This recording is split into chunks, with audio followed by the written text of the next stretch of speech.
you see, we use what is called a quick set, or basically you can get 5-minute compound. It comes in a powder form, which is, we don't have a bag in here now to show you, but it's mixed up in dry powder form. You can get it in 5 minutes, 20 minutes, or 45 minutes, or even 9 minutes.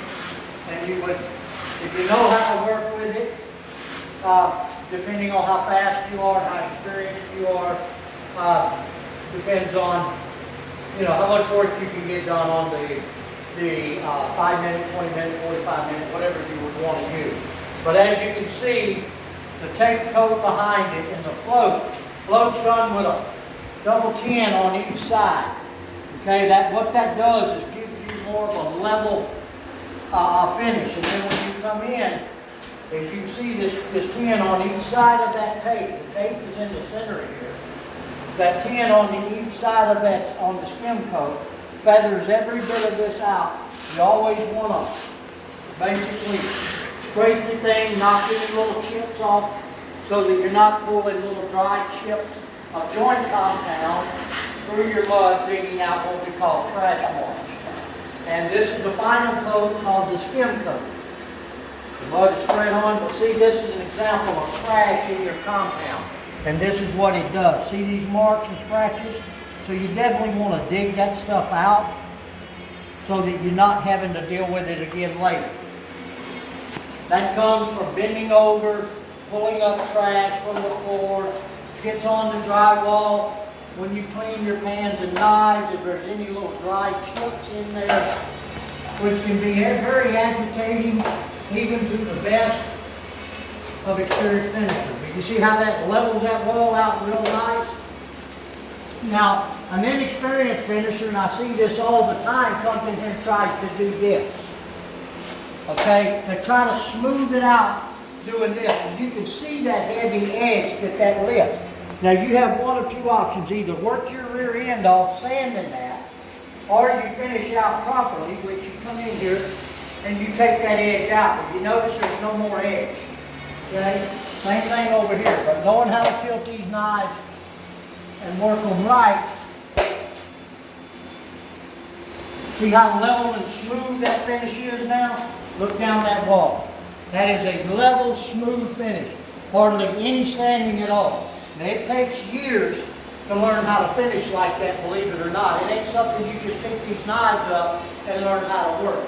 It's practice makes perfect, so to speak. What we're doing, if you notice, we're doing these, what I told you earlier, called butt joints first. The reason for that is when you're working with joint compound, you don't want to have to. Now, experienced finishers can, but even with experienced finishing, it's not the most easiest thing to do.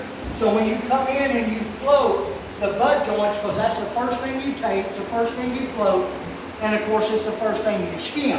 And then you come in with your flats or your seams, and you come in over that. Well, if this is soaking wet with joint compound, and you're trying to finish a job out in a day, when you drag this through it, it's going to leave a line there that you either have to scrape or float out. But if you'll do this first, your butt joints, and then they start to set up like this, then they will be dry like this here. Then by the time you get these done and you're ready to skim it, these will start setting up, making it a lot easier to float, because these skim coat has to be double as well. I'm just giving you an example.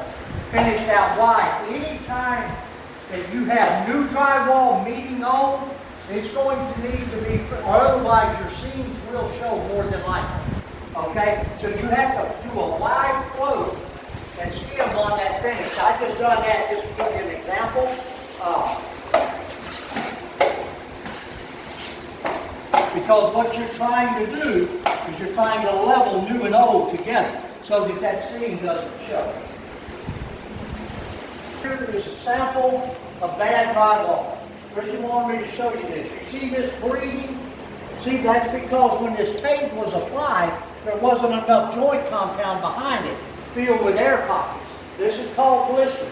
See these edges on these seams? Now, when we got here, before this drywall was torn out, you could see every bit of these seams.